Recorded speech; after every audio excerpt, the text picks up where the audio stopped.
The story of Saint Romuald, long ago in the city of Ravenna, Italy, around the year 950. A boy named Romuald was born into a noble family of great wealth and power.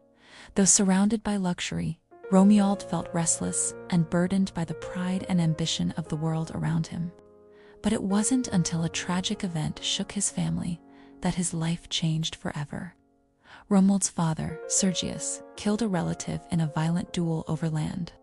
Romuald, horrified by the bloodshed, sought to atone for the sin not by defending it, but by withdrawing from the world entirely.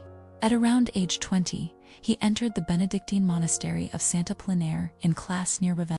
The life of prayer, silence, and penance appealed to him deeply, and his heart found peace for the first time. But Romuald's longing for a more radical life of holiness kept growing.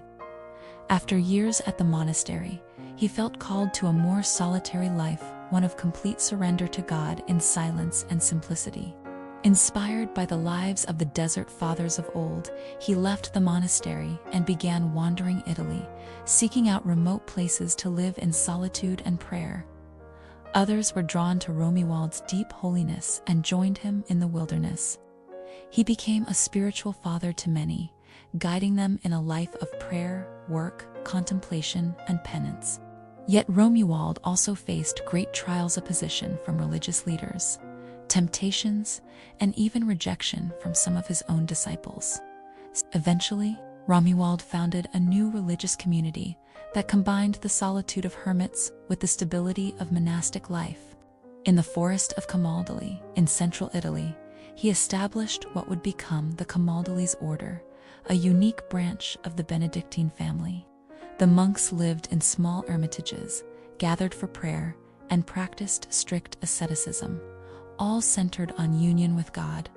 Romuald lived to the age of about 100, his life a witness to deep humility, fiery zeal, and unwavering devotion.